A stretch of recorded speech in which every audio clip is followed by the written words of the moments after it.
My boyfriend threw acid in my mother's face. Mason threw industrial cleaning solution in my mother's face during what was supposed to be my college graduation dinner. The restaurant erupted into absolute chaos as my mother collapsed screaming while her skin literally bubbled and peeled away from her skull. I couldn't move, couldn't breathe, couldn't comprehend what Mason had just done. My father tackled him to the ground, punching him repeatedly. I wanted to scream, but my throat wouldn't work as I watched my mother's face dissolve.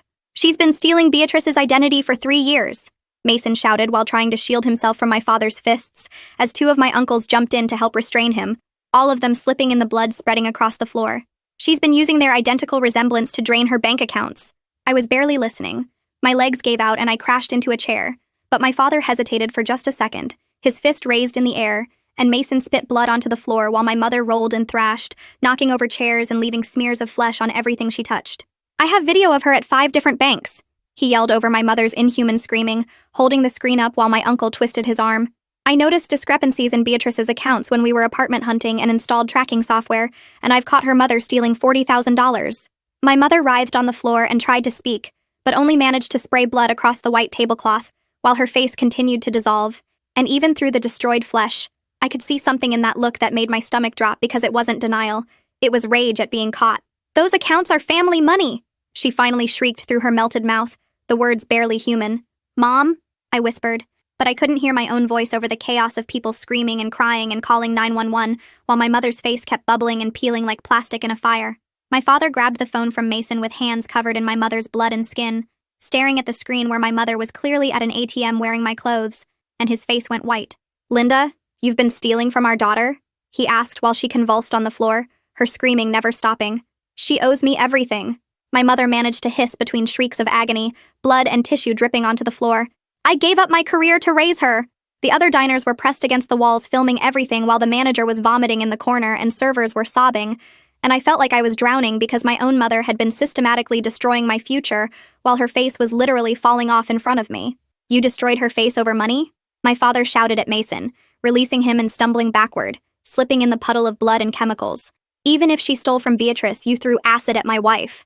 Mason wiped blood from his broken nose and looked directly at me with an expression that made my blood freeze. "That's not why I had to destroy her face." Everyone went silent except for my mother's whimpering and the sound of her skin sizzling, and I heard myself ask, "What do you mean that's not why?" "I followed her to a P.O. box yesterday," Mason said quietly. "Check her purse." My mother started shrieking even louder and trying to crawl toward her bag, leaving a trail of dissolved flesh, but my father got there first and dumped it onto the floor where a small glass vial rolled out. "That's ricin," Mason said, his voice deadly calm now while chaos continued around us. "She was going to poison Beatrice at the mother-daughter spa trip next week, and then completely take over her life." I vomited onto the white tablecloth. "You were supposed to die quietly," my mother screamed at me through the soup of her face.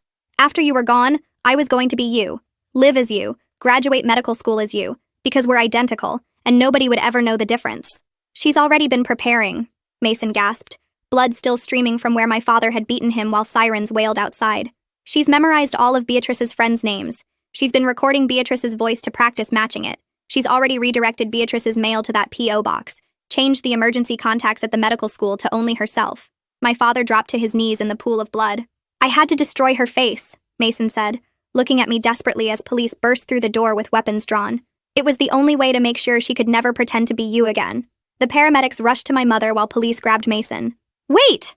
I screamed, but they were already dragging him toward the door while my mother shrieked from the stretcher. "There's more, Beatrice!" Mason yelled as they pulled him away, struggling against the officers. "About your father, about what she's been doing to him too." The police started shouting for everyone to stay back while more sirens screamed outside, and suddenly there were officers everywhere pulling us apart and pushing witnesses against the walls. A cop in heavy gear grabbed my arm and pulled me away from the table while another one was yelling about hazmat protocols and the ricin vial Mason mentioned. They wouldn't let me near my father or uncles and kept asking if I touched anything while someone else was bagging everything on our table, including the plates and glasses and my purse. My hands were shaking so bad I could barely stand, and when they asked my name, I had to try 3 times before the words came out right. The hazmat team rushed in wearing those white suits and masks, and started putting yellow tape everywhere while photographing the blood and chemical burns on the floor. They made us all strip down to our underwear right there in the restaurant and gave us paper suits to wear while bagging our clothes for testing. I watched them seal my graduation dress in plastic and label it as evidence while my mother's screams got fainter as they wheeled her out.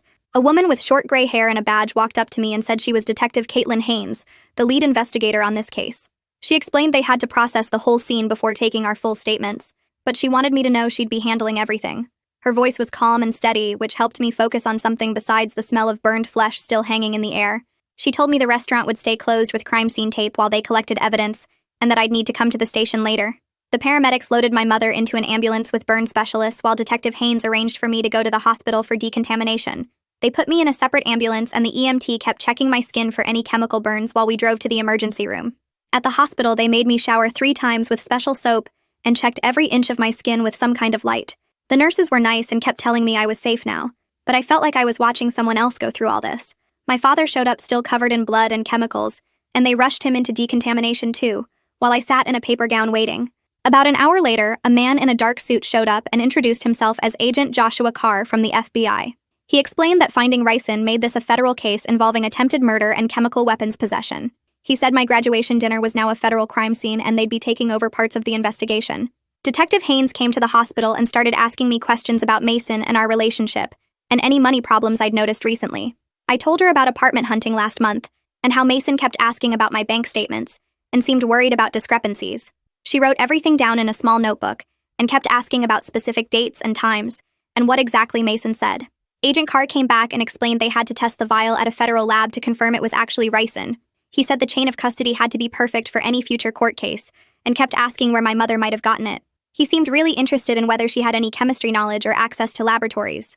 Detective Haynes had me sign a bunch of consent forms allowing them to look at my bank records and email accounts to verify the identity theft. She warned me they'd probably find more violations than what Mason discovered and said I should prepare myself for that. My hands were shaking so bad I could barely hold the pen, and my signature looked nothing like normal. My father was sitting in the hospital waiting room when I got out, and he kept switching between being mad at Mason and shocked about my mother. He kept repeating that she was his wife, like saying it enough times would make this make sense somehow. The burn surgeon came out and said my mother was in critical condition, and we couldn't visit yet because of infection risk. Detective Haynes sat down with us and explained that Mason would face aggravated assault charges at minimum, but probably attempted murder. She said my mother would face federal charges for the ricin and state charges for identity theft and attempted murder if she survived. The legal stuff was so complicated I couldn't follow half of it, even though she tried to explain it simply. My uncles showed up and said they'd drive me home since I was shaking too much to drive myself. The ride was silent except for the radio playing some stupid pop song that felt wrong after everything that happened. When we got to my apartment, everything looked different, even though nothing had changed since this morning. Every photo of my mother and me on the walls felt fake now, like props in someone else's life. I kept staring at one from my high school graduation where we looked so much alike people called us twins. My uncles wanted to stay, but I told them I needed to be alone even though the apartment felt too quiet and empty. I sat on my couch still wearing the hospital scrubs they gave me and tried to understand how my mother could plan to kill me. The woman who taught me to ride a bike and braided my hair for school had been stealing from me for 3 years. She'd been practicing my voice and memorizing my friends and planning to poison me at a spa where I'd trust her completely. Mason knew somehow and decided destroying her face was the only way to save me from being replaced. My phone kept buzzing with messages from people who heard something happened, but I couldn't bring myself to answer any of them. I got up to get water, and that's when I saw the yellow envelope on my kitchen counter that I definitely didn't put there. My hands shook as I picked it up and read the mail forwarding confirmation from USPS dated 6 days ago. The new address was a P.O. box across town, and my signature at the bottom looked perfect, except I never signed this. I grabbed my phone and called my bank while my legs gave out, and I slid down the cabinet to sit on the floor. The customer service person put me on hold 3 times before finally confirming 4 unauthorized withdrawals in the past month. Each one was just under the reporting limit, and they all happened at branches I never visited. I hung up and called the fraud department, who walked me through freezing everything while I sat there on my kitchen floor. The credit card company found 3 cards I didn't open with charges at stores near that P.O. box. Every call made it worse, and I kept having to spell my name and social security number over and over. By the 3rd bank, I was crying again because the violations kept adding up. The medical school number was saved in my phone, and I stared at it for 10 minutes before calling. The administrator answered on the 2nd ring, and I managed to explain about a family emergency and criminal investigation without saying my mother tried to kill me. She transferred me to the dean's office where I had to repeat everything while trying not to sob. They said they understood and would email the deferral paperwork, but I could hear the confusion in their voices. 4 years of perfect attendance, and now I was asking for emergency leave right before starting rotations. The paperwork came through while I was still on the floor, and seeing my future on hold made me throw up in the kitchen sink. My phone started ringing with a number I didn't recognize, and when I didn't answer, it immediately rang again. The voicemail said they were from Channel 7 News and wanted to discuss the restaurant incident. I deleted it, but then Channel 4 called, and then some blogger, and then numbers I didn't even recognize. My Facebook was already blowing up with messages from people I barely knew asking if that was really my family in the video. I deactivated everything while more calls came in and changed my voicemail to say I wasn't available. The Instagram comments were worse, with strangers saying horrible things about my mother's face and making jokes about acid attacks. Someone had tagged me in the original video, and now everyone from high school was sharing it. I knew I shouldn't look, but I found the video on Twitter with over 50,000 views already. My mother's screaming filled my apartment, and I watched her face bubble and peel while she admitted she wanted to become me. The comments said we deserved it, or that Mason was a hero, or that the whole thing was fake. People were arguing about whether throwing acid was justified if someone was planning murder. I made it to the bathroom before throwing up this time, but I could still hear her voice from the video. Detective Haynes had given me her card and told me not to watch anything online, but I couldn't stop myself. She answered when I called and said she needed me to write down everything I remembered about the attack. She wanted dates and times and any strange behavior from my mother that I might have dismissed. I got a notebook and started writing, but my hand kept cramping from gripping the pen too tight. The list started with her insisting on having copies of all my apartment keys for emergencies, then asking detailed questions about my class schedule and which professors I had. She memorized my friends' birthdays and their parents' names, which seemed sweet at the time. The way she'd practice my laugh when she thought I wasn't listening. How she bought the same perfume and started wearing her hair exactly like mine. She asked about my passwords for everything, saying she needed them in case something happened to me. The list filled 3 pages, and I was only up to last year. That night, I tried to sleep, but kept seeing her melted face every time I closed my eyes. The smell of chemicals seemed stuck in my nose, even though I'd showered 3 times. I got up and paced from the living room to the bedroom over and over. The apartment was too quiet, but turning on the TV might mean seeing the video again. I checked the locks 4 times and moved a chair in front of the door. My sheets were soaked with sweat when I tried lying down again. Her voice saying I owed her everything kept repeating in my head. I paced until my feet hurt and then kept pacing anyway. The sun came up and I was still walking back and forth like some kind of broken robot. My phone had 17 missed calls and I was scrolling through them when I saw Mason's name. The voicemail was from yesterday morning at 7:43 hours before the dinner. His voice sounded different, scared and talking fast about needing to tell me something about my mother. He said he'd found something terrible and I needed to know before the dinner. He begged me to call him back immediately and said he was sorry for what he might have to do. The message cut off mid-sentence like he ran out of time. Detective Haynes called asking me to come to the station because she had something to show me. The security footage from 5 different ATMs was lined up on her computer screen. My mother wore my clothes and walked exactly like me in every single one. She'd studied my mannerisms so perfectly that I couldn't tell it wasn't me at first. The way I tucked my hair behind my ear and how I always checked my phone while waiting. She even wore the same jewelry I always wore and carried my purse the same way. Each video showed her withdrawing the maximum amount while perfectly imitating me. My father called while I was still at the station and his voice sounded hollow. The doctors had Linda in a medically induced coma because of the infection risk and pain level. He wanted me to come see her even though she was unconscious, but I couldn't do it. We argued and he said family doesn't abandon family no matter what they did. I hung up on him, which I'd never done before. Agent Carr called an hour later saying the substance was definitely ricin and highly concentrated. He explained she probably extracted it herself from castor beans based on her internet history. The searches went back 4 months with detailed research on extraction methods and lethal doses.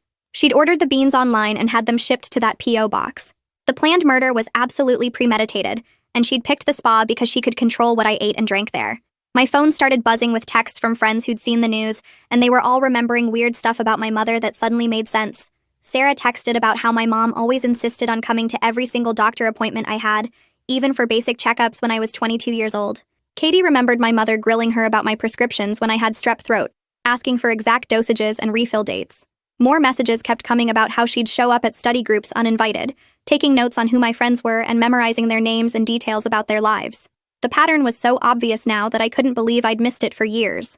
Detective Haynes called me back to the station the next morning because they'd found more evidence. The Postal Service had records showing my mother rented that P.O. box 6 months ago, and she'd used my forged signature on all the paperwork. They pulled surveillance footage of her collecting mail there twice a week, always wearing sunglasses and a hat, but clearly her. She'd been getting my bank statements, credit card offers, even my medical school correspondence sent there instead of my apartment.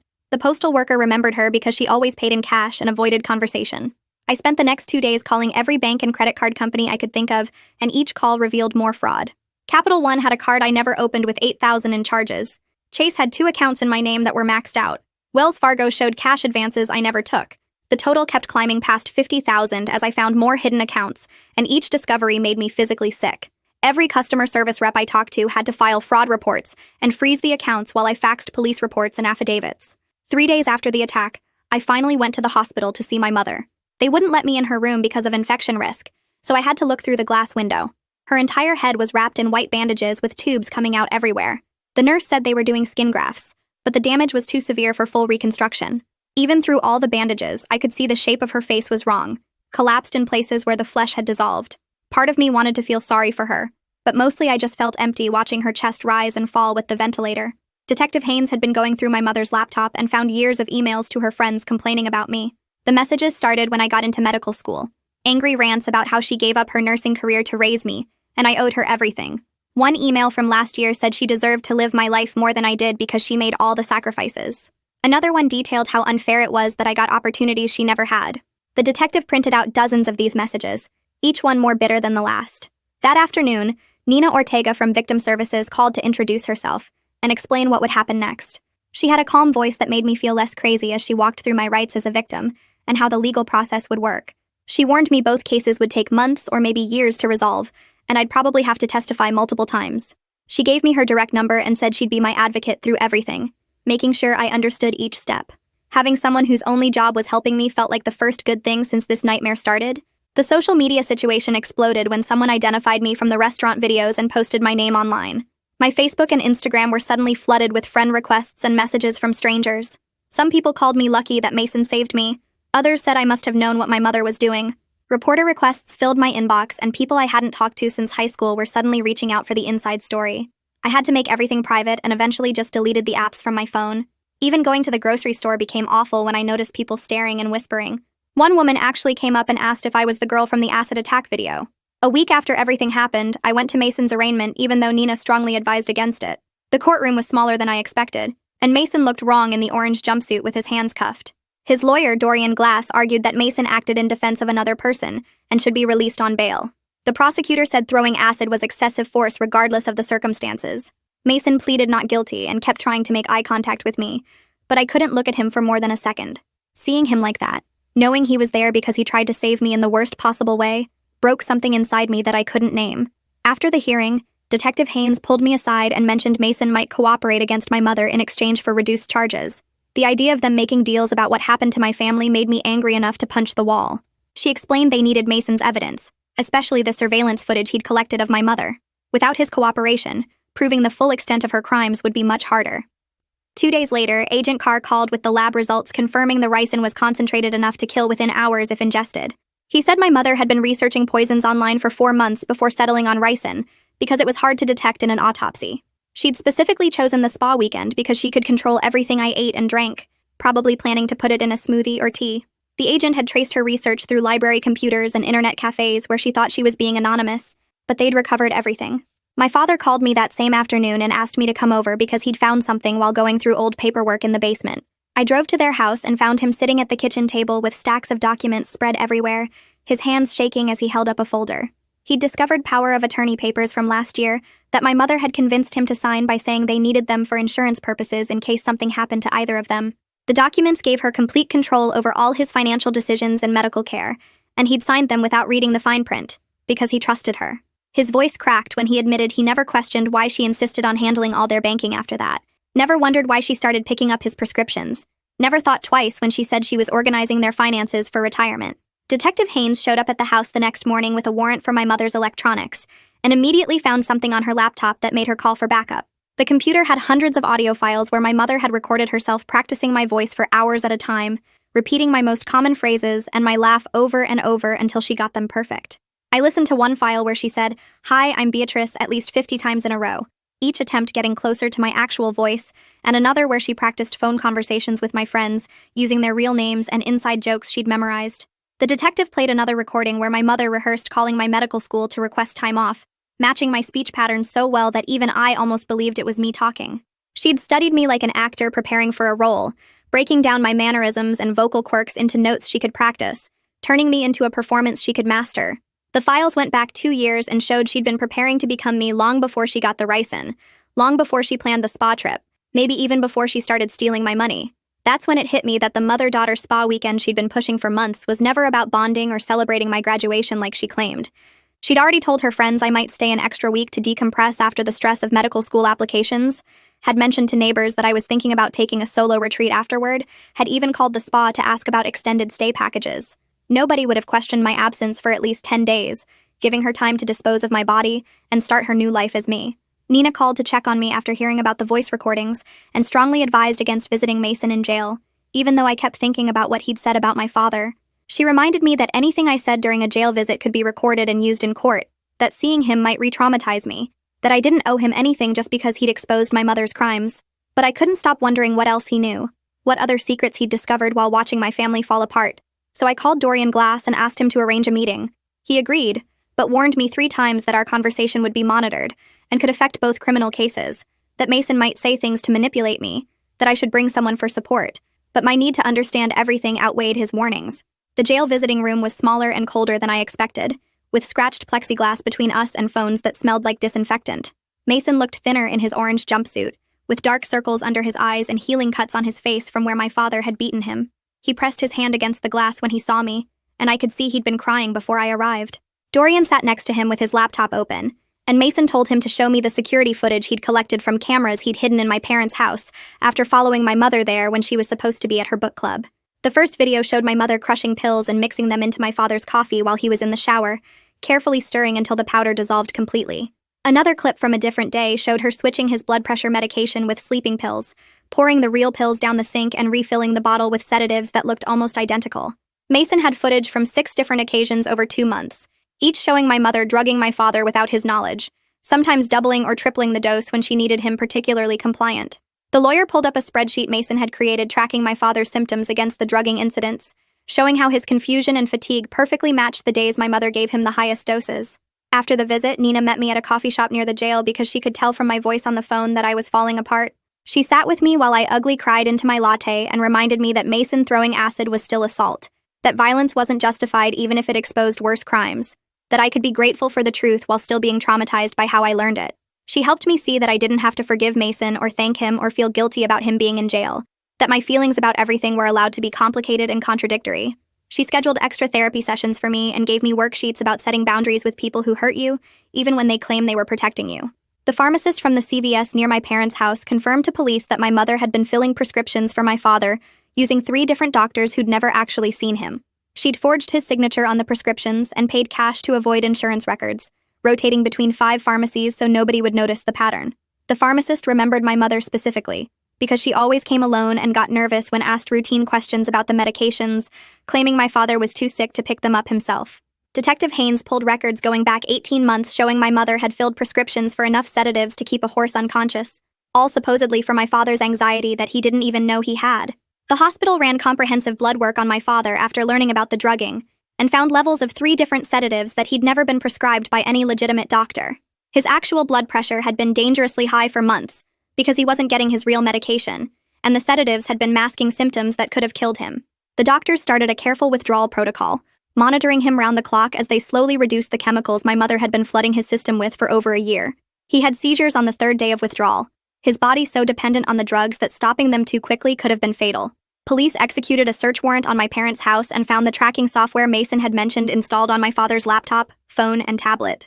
My mother had been monitoring every email he sent, every website he visited, every call he made, with the data backing up to a cloud account she controlled.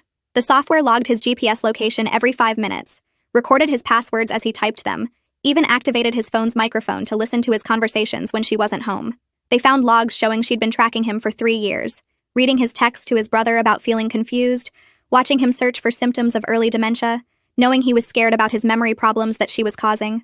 In the garage, investigators discovered receipts from 4 different online retailers for castor beans, the plant used to make ricin, ordered over 6 months using prepaid credit cards. She'd bought chemistry equipment, including a coffee grinder, filters, and acetone, everything needed to extract the poison from the beans. They found her handwritten notes on extraction methods copied from chemistry textbooks she'd checked out from 3 different libraries, complete with temperature requirements and safety precautions. In a locked filing cabinet, they discovered she'd been testing the poison on mice she bought from pet stores, keeping detailed notes about dosages and how long each mouse took to die. The preparation had taken months of careful planning, and she'd even researched which autopsy tests might detect ricin, so she could make sure I'd be cremated before anyone suspected murder. The medical school admin office called 3 days later, needing official paperwork from the police about why I couldn't start classes. I sat at my kitchen table trying to write the formal request letter, but my hands kept shaking. The words looked wrong typed out like that, all clean and neat, describing how my mother planned to poison me. Detective Haynes helped me get the right case numbers and signed forms saying I was part of an active investigation. The school approved a full-year deferral after reading the police reports. 2 weeks after the attack, I finally found a therapist who dealt with family trauma cases. Her office had soft chairs and boxes of tissues everywhere. I tried to explain what happened, but mostly just cried for the whole first session. She kept saying things like this went way beyond normal family problems, and I wasn't crazy for feeling destroyed.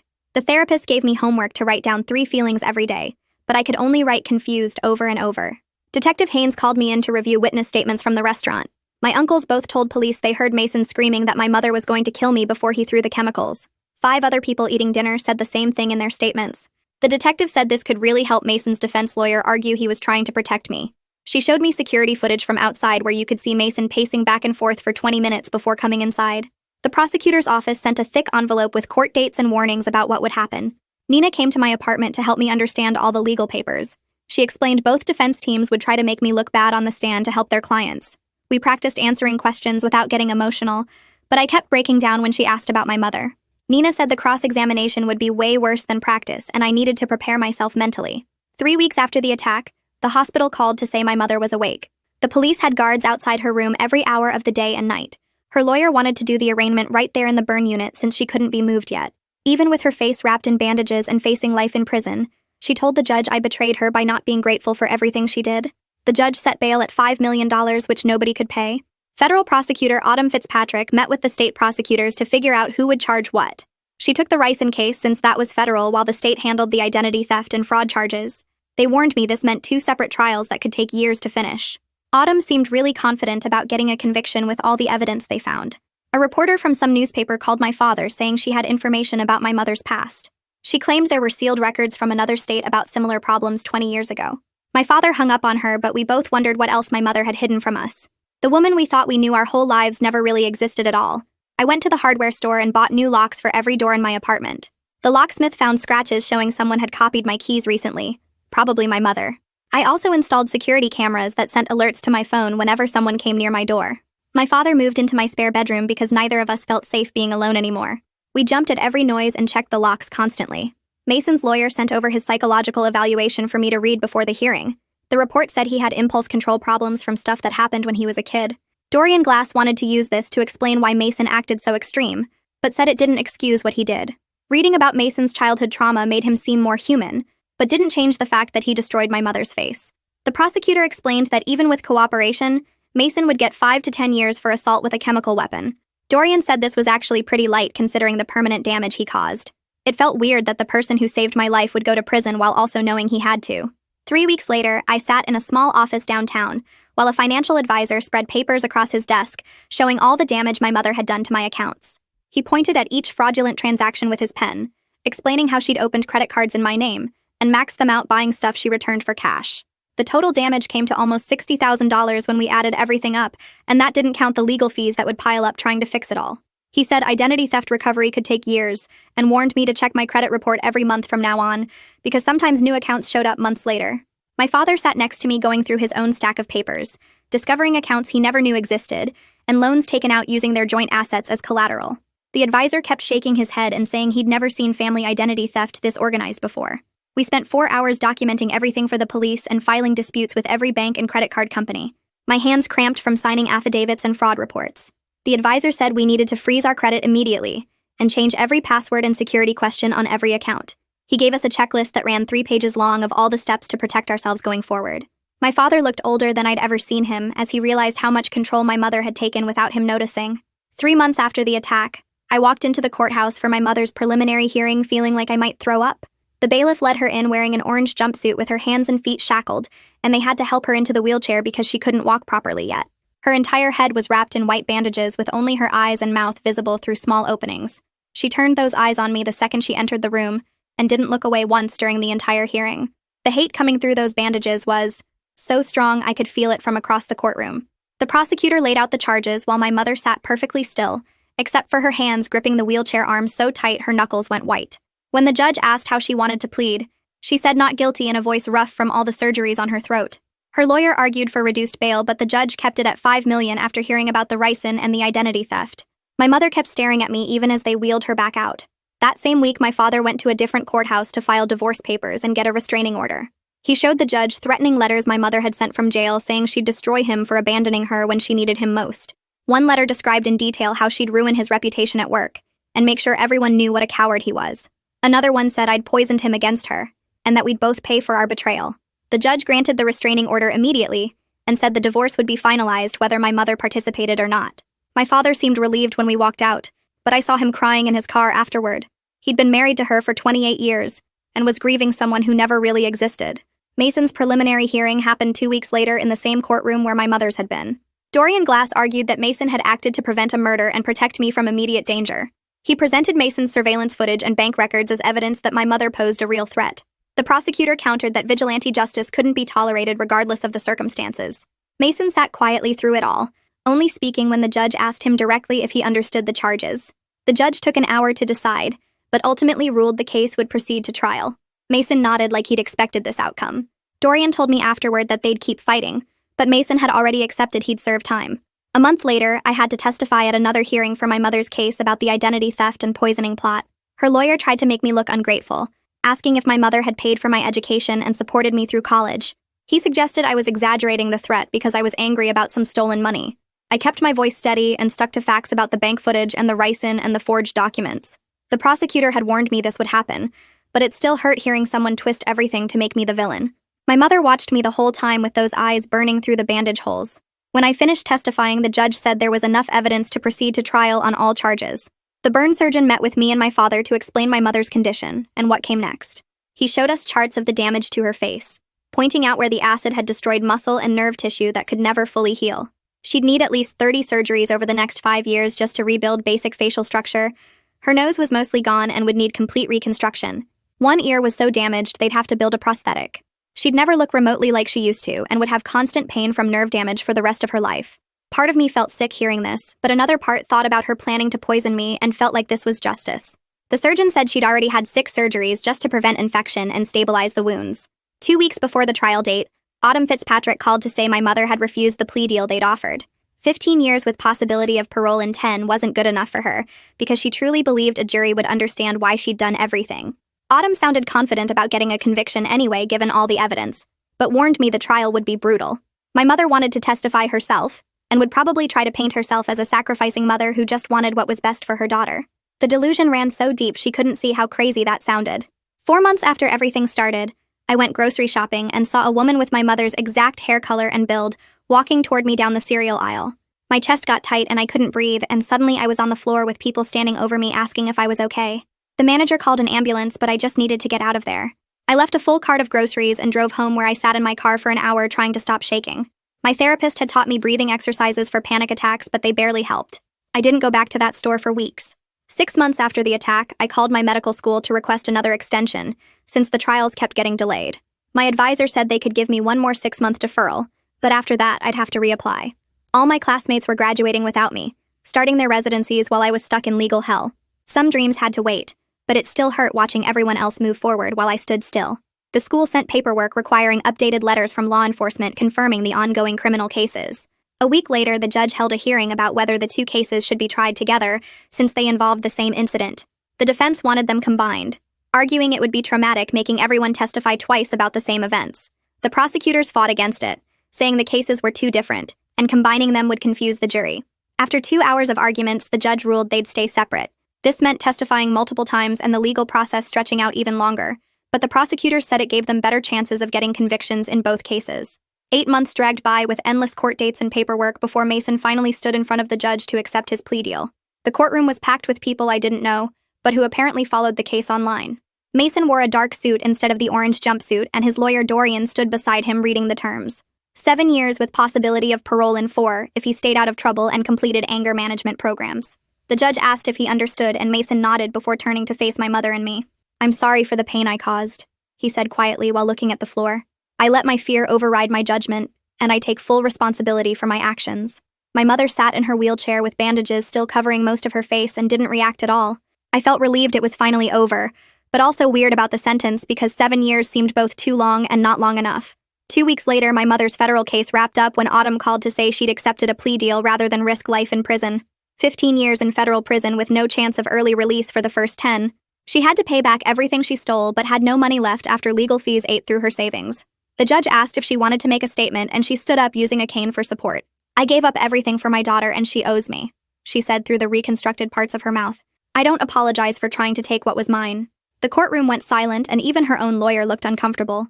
My father started his own therapy sessions around this time, and his therapist helped him safely reduce all the medications my mother had been forcing on him. It took months of careful monitoring because stopping some of them too fast could cause seizures or worse. As the fog lifted, a different person emerged from the sleepy man I'd known my whole life. He was more assertive and his thoughts were clearer, and he actually had opinions about things instead of just agreeing with whatever my mother said. We sat in his living room one night, and he told me he felt like he'd been underwater for years. "I keep thinking about who we could have been without her controlling everything," he said while looking at old photo albums. We both cried because there was no way to get those years back. I spent weeks working with specialists to reclaim my identity and get new documents my mother couldn't access. The Social Security office required extra verification, including fingerprints and multiple forms of ID before issuing a new card. Getting a new passport meant bringing court documents proving the identity theft and waiting while they verified everything through special channels. Every bank account needed fraud alerts and extra security questions that only I would know the answers to. The DMV made me retake my photo and issued a new license with enhanced security features. Each document took forever to process, but slowly I rebuilt my official existence from scratch. My father and I decided to clean out my mother's belongings from the house since she wouldn't need them for at least a decade. We found boxes of photos in her closet that made my stomach turn. She'd printed pictures of me from social media and covered them with handwritten notes about my mannerisms and speech patterns. One photo from my college graduation had arrows pointing to how I held my hands when I talked. Another showed me laughing with friends, and she'd written down the exact sound of my laugh phonetically. Mixed in with these creepy study materials were pictures from my childhood when I was 5 or 6 years old. In those photos, she looked like a normal mom pushing me on swings or helping me build sandcastles. The grief hit weird because I mourned the mother I thought I had while being disgusted by who she really was. Nina helped me file official no-contact orders that would activate when my mother got released from prison. The paperwork spelled out that she couldn't come within 500 feet of me or try to contact me through third parties. Nina explained that we needed to plan for that distant future, even though it felt unreal to think about my mother as a free person again. "Some threats never fully end," Nina said while we reviewed the documents. "You need protection in place before she gets out." A full year after the acid attack, I walked back into my medical school building with my hands shaking. My therapist had prepared me for this moment, and a few close friends who knew everything met me at the entrance. Other students definitely stared and whispered when they saw me, but I kept walking to my first class. My advisor had arranged for me to join the current second-year class, so I wouldn't be completely alone. The professor welcomed me back and then launched into a lecture about cardiac medications. I took notes and tried to focus on the material instead of thinking about everything that had happened.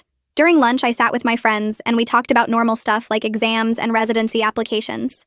My life was moving forward even though the scars from everything would always be there. I'd reclaimed my name and my future, but both carried permanent marks from what happened. Mason saved my life through violence that would keep him locked up for years. My mother tried to steal my existence through violence that destroyed her face forever. I survived both of them, and now I was building something new from the pieces that remained. All right, that's a wrap on today's little journey. Really appreciate you hanging out and wondering through all this with me. Hope to see you back here again soon, like the video. It helps more than you think.